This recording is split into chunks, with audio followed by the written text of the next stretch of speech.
Good morning mga kainsan. Daming liparan. Utoy, ang dami na nanay. Good morning. Yan si Mrs. po. Puhukay po kaming kamuti. Ayun ang gusto ko lang ka, oh. Nan. Siya nga taas. Tama na, meron naman pansit-pansit. Ano pansit-pansit? Yung ang dami utoy sa taas, utoy. Kakawit tayo mamaya. Ang dami Ginigisa nga po ba to? Oo, himbaba Anong pansit-pansit? Ang sarap na nito sa isda. Hindi nga ito nakikilala sa ating kinakain ito Ang mahal na nito sa mga Ilocano. Yung ganito Pero ito yung mga 3 araw na laglag. Ito yung kulay green. Ah, yan ba? Oo. Kala ko'y damo. Ang dami na naman sa taas tara, ayun lakad. 3 grams, $2. Dito na dito. Daan ng kubuta yan, dito. Yung aso na nakabantay sa iyo. Nay. Tingnan mo. Ayun Saan tayo makakuligit? Mamaya magandang sikat ang araw. Mga kaisan, ay first time lang po makakasaka ni sa bukid ni Mrs. Ngayon po, dito sa kabilang area. Busy po sa trabaho ay. Ngayon Nay? Ngayon po. Sabi ko maghukay ng kamuti. At bibisita po. Walang pasok Nay.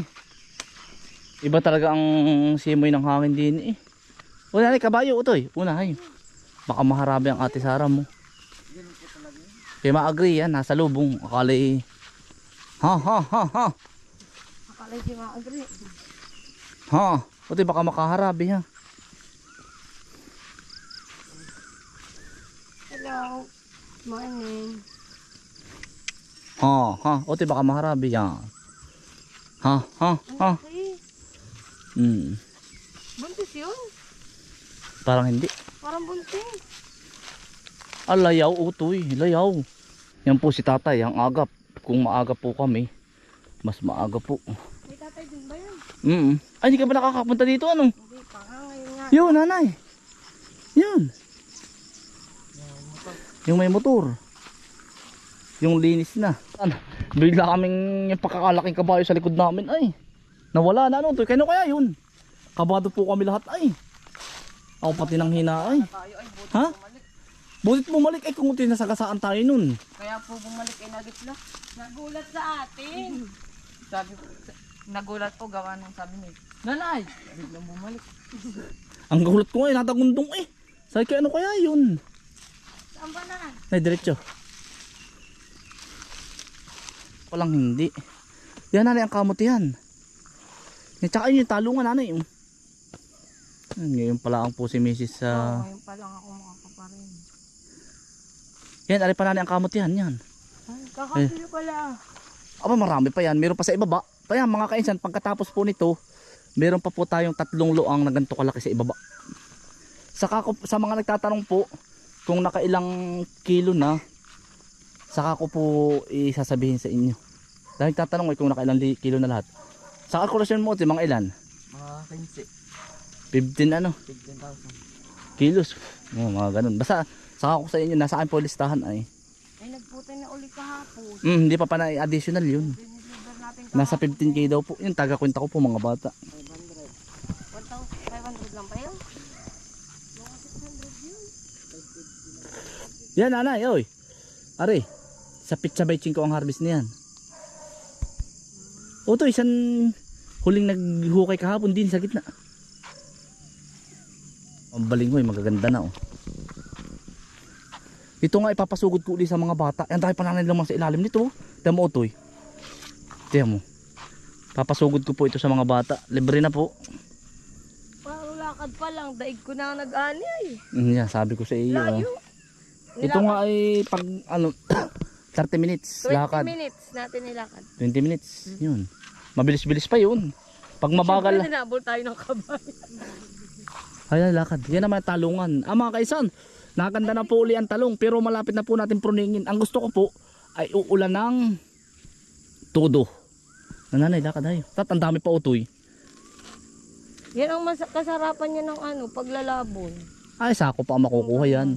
Yan po ay kukubutahin uli natin ng bago, babalikin. Utoy, Tapos dadalhin tatamnan natin po uli ng... Oh, Tapos tatamnan uli ng bago. Ayan, sa mga bata pong upyasin. Ipapasaid ko po sa inyo rin. Ako yun, naberde na oh. Nakaganda na nga ang talong uli. Tapos ayun, may bunga na oh. Ah, dami na nauli na yan. Grabe ano. Naulan-ulan na uli. Kaya lang, ang gusto ko nanay, yung bang sobrang lakas ng ulan, maganda pa po ang mga talong natin. Ay, yan po ay halos pinamigay na po natin yan. Alin? Bagay, Itong mura, ito. 1, 2, yung hindi pa 3, nakabuka. 4, 5. Ito. 7-5 ito, pwede na to. Yan. Paborito po ni Mrs. ginataang talbos ng balinghoy. Nantayo pa sa loob dyan. Yan ay mga kinukuha ng mga batang taga dun. Mga ibinibinta nila. Kukunin ko nga ito yung maliliit. Sayang, nabubulok lang. Oo. Pinapakuha ko nga kung sinong mapadaan di yan. Pero namahal ang talong namin ngayon. 40 na eh. Ay. Sobrang hinog na ng saging. Pipritos po muna na sa amin. Ay, pwede pa itong padulo oh. Ito po. Piprito namin mga kainsan. Ah. May cake. Gusto mo? Bebe. Ayaw.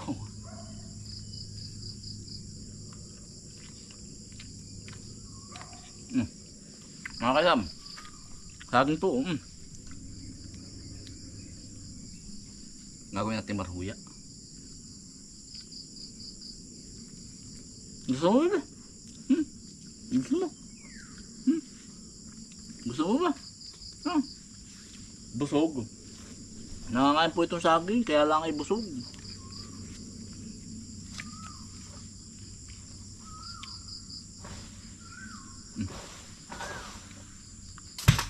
Ala, utol! May nalaglag. Ay, walang Diyos si buko man. Ay, natataas na naman. Wala yung bata ari. Toy! Kaya yung si buko man po ay. Laki po nakataas ng niyog. Uy, 4. Ang gulat ko eh. O, Toy! Alangan are! Toy! Yan, si Mrs. po. Nanghihinayang sa talong. Ano, marami ka nakuha? Aba. May isda ako sa bayan. Tapos pepreto. Palalagyan ko na nga uli ng ipot. Pero sa atin, naulan-ulan na eh. Ayun, nakakuha po ni Mrs. Yan, nadal. Maliliit pa kaya lang nabubulok lang naman. Sayang kaya kinuha na. Pero nataas na uli. 40 na uli ngayon ng talong. Pwede ko na ipapruning. Palalagyan ko na lang po uli ng ipot. Ni Mrs. na hindi dadalhin. Ari po yung pampiritos. Ari po ay, nagagawin man na yun, banana cake. Banana cake daw po. Pipilingin mo na ba? Baka mahirapan tayo magdala? Tigagalawa nanay. Pag piniling mo, Huhapay pa tayo ng saging ay. huwag mo na munang pilingin. Ausungin na lang natin. Ang bigat ito. Ang bigat po tila. Ano, lalatin natin ari. Ang sarap. Tikma mo. Ito. Tamis. Ang tamis nga. Wala. Si OA.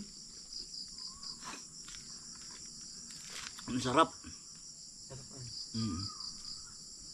Asa na yung laman nung isang kainin natin? May bulong na lumabid, kaya masarap. Ito na rin. Dagdong ikakat po kami na rin. Ay, ayun. Nagdadala kayo ba mga bata sa inyo? Oo. So? Ayaw nga. Ang gusto niya ibuko, aka na ka. Parang malungkot si Milky, aka na nga ito eh. Buko ang gusto niyan. Oh Milky. Kinakain niya na ibuko. Ang bilis. Ang bilis makabusog ng saging. Oh, Milky.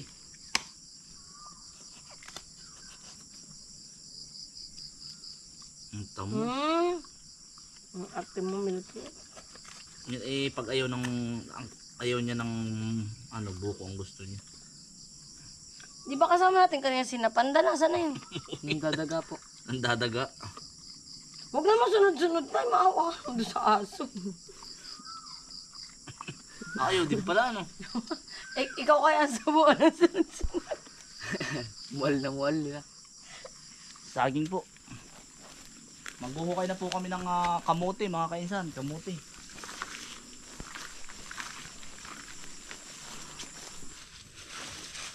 Tatay, di ba may nagtatanong sa comment? Bakit daw tinatanggal ang Damo. hindi yung dahon ay pwede pa daw yun, di ba? Pwede pa siya pero ano, kumbaga makakaagaw pa ulit siya ng sustansya sa susunod. Tatanggalin mo pero magtitira ka ng pang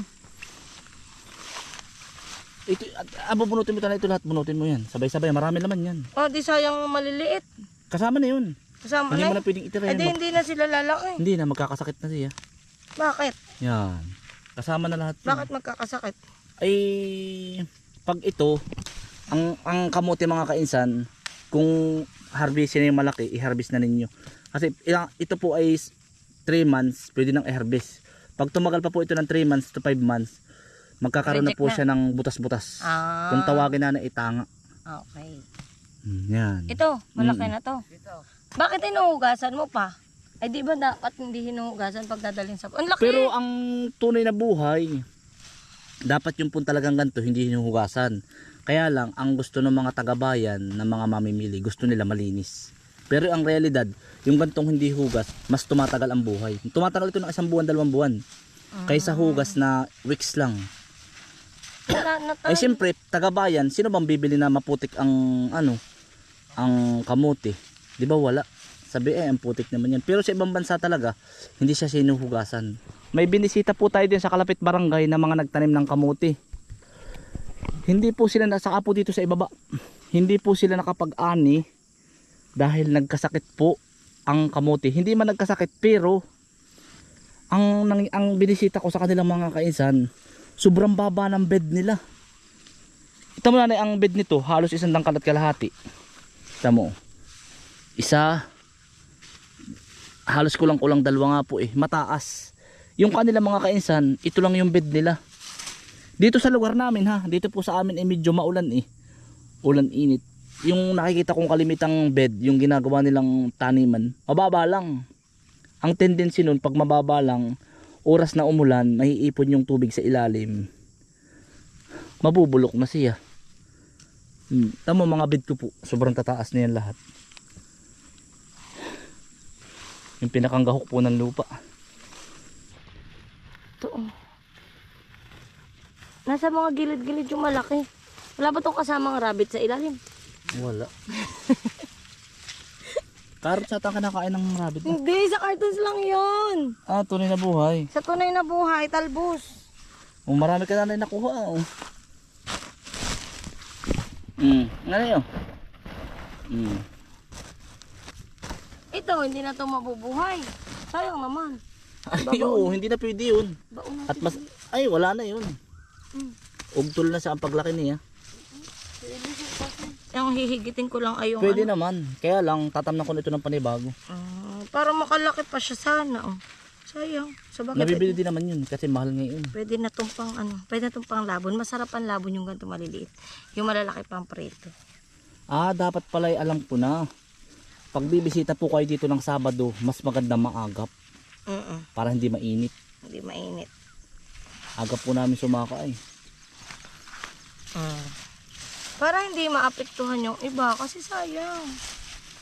Damay na yun, nanay. Malaki Malaki ba? Ito nanay, ari. Kasi nakakahinayang naman na mamamatay agad siya. Ito? Malaki yan. Siya nga ano. Mukha lang siyang maliit sa ibabaw. Kaya nga, ang galing. Ito na, kinain na ito ng daga. Tamo. Ayan, biniin na Oo, ang ganda. Pero ito, mas magandang itanim itong ganito. Ito po, ito yung F1 na po ito. Pag galing sa kamote. Ay, tabi dito. Hindi, panibagong uli na yan. Kalaki ka puti. Kaya lang may tuyo. Ay, ito, laki oh.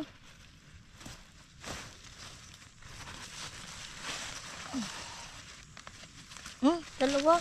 Yan ang masarap ang peritos. Ito na Tamot ang kamote na ni walang tanga. Alam mo walang tanga. Yung iba yung kanila na yung ganito. Nasusuot ng uod. Masyadong mababa yung bed. Yun yung nakita ko sa kanilang. Tsaka siguro baka nalulunod. Nalulunod nga siya. Pag oras ka ito yung mabasa ng 2 araw, madali siyang pasukan ng insekto. Ito kung nagkakabutas-butas na pero hindi pa masyadong Hindi pa yan. malalim. Pag oras na lumambot, mapasok ng insekto, lahat na yun. Pag dumami yun, lahat magkakaroon. Yun. Ay, maliit. Kawawa naman. Sama mo na. Ang dami mo lang nahukay. Kaya naman dala ito. Kaya ikaw naman magdadala eh.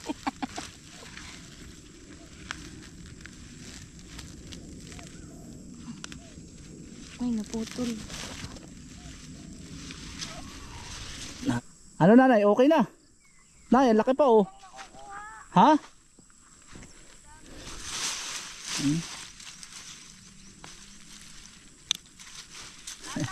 Oh, Ito bang talbos na ito? Yung talbos na ginugulay? yan ang ating kinukulay yan. Nangihinayang ka rin. Ha? Sabi mo nung minsan pananim. Pwedeng pananim, pwedeng panggulay. Magdadala tayo. Ay, almusal natin, ibabalance natin nanay. Sawa na nga kami sa talbos ay. Araw-araw talbos. Pero maganda sa katawan ano. Ikukuha kita. Ay, kawawa naman. Ang daming ganito, gagawin daw po niyang halaman, hardin. Lahat po na nakikita, gagawin hardin sa bahay eh. Ang cute ay. Pati talbos kukuhanin ko. Yung mga magaganda na. Masarap yung pang ano. Pinaksiw. Ay, oo, tama-tama. Meron ako sa bahay na ano. Pinaksiw na isda, Nahiwas. mga kaisan. Tita, baka ari gusto mo. Ay, ang cute. Ayan, dami. Tita, kahit isang sakong ganun ka lang. Yan ang sinasabing F1. Yan ang talbos na yan, yan ang magandang pananim. F1 na yan. Tapos matamis ito. Kahapon may kumanta si Amamang Ipi. Ang cute oh. Bibili siya ng talbos, pinahingi ko. Inasabi talaga niya meron daw akong tawag ng igba. Alam mo yung igba? Yung unang itinatanim bago, wala po akong pampaigba.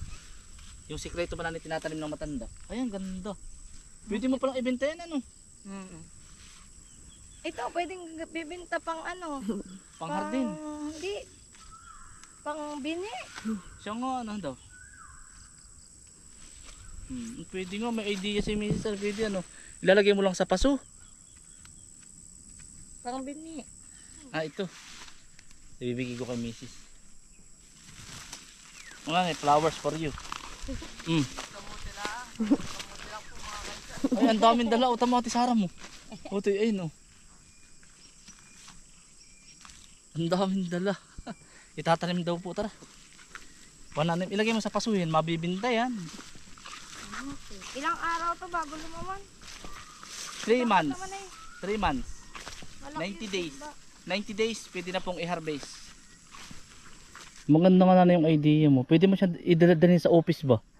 Instead na, hardin, talabos ang kamoy. Tatanim daw po niya to. Susubukan natin. Experiment. Dagdagan mo pa. Ayan lang muna. Experiment muna. Baka masayang. Maganda nga pala, F1 na yan. Tapos pwede mo Kung pampana. hindi magkaigi yung loob, edi may dahon na pwedeng gulayin. Oh. Mga binibili sa SM, Ito po ay pampaswerte daw po ito. Maghapon naman po nakahiga, hindi na susurtehin na po. Ito po ay 2 buwan na, Pampaswerte. Maghapon naman nakahilata daw. Kaya ito po ay dito sa bungad. Tinanim po natin. Pampaswerte daw eh. Ay tama nga, sinurte po tayo sa kamuti.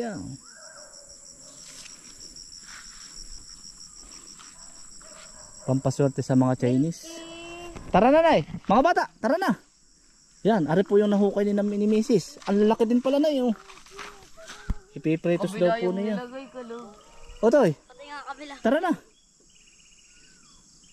Si kuya nag-edit eh. May bubuyog na may pasako sa ganare. Tatay, tingnan mo si Milky. Ang arte, nagpapalaki. Maarte talaga yan. Yan ang asong hindi nahiwalay sa akin kahit siya'y pagod. Yes. Parang may namasahe. Tulog na tulog. Miki, Milky, tawag ka ni Papa. Miki. Sino mahal mo? Si Mama, si Papa? Pamili ka. Pinamili yung aso. Tara. Tara na. Let's go. Let's go. Let's go. Tara na. Matanda na si Milky. Nay, 7 years. Sa pag... Ha? Edad lang yan ni Chappy, ah. Ilang taon? 5. Pag 5 years old na nanay, ilang taon na sa aso ito? Times 7 ba? Plus 7? Iba na nga ngayon. Plus ano? Mga ano na, 50. Plus 50? Hindi, 58 na siya, 50. Mga 50 years old na. Yan, sa tao po, mga 50 years old. Lolo na pala si Chappy, si... Lolo ka na bunso. Dati ay kaya kinuha natin yan si Milky kasi si Chappy walang kasama sa bahay. Ay ayaw mo naman sa kanya sa bayan. Kaya Ay ano nga siya? Chape, gurang na. Kaya ito po gusto ko sa bukid, malaya po siya dito. Sa bayan, nakikita ko nakaano lang siya. Yan mga kaisan, tigigisa na po kami dala. Kay may si saging din. Saging. Akin po ay saging din at saka kabang kamuti. Mga kaisan, kami po ay pauwi na.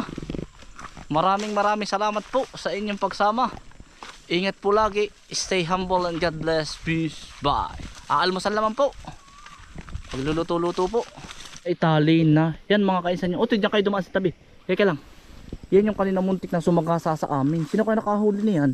Yan, kanina po rin kabayo. Nakawala po. Oh. Nay, dito kayo dumaan dito.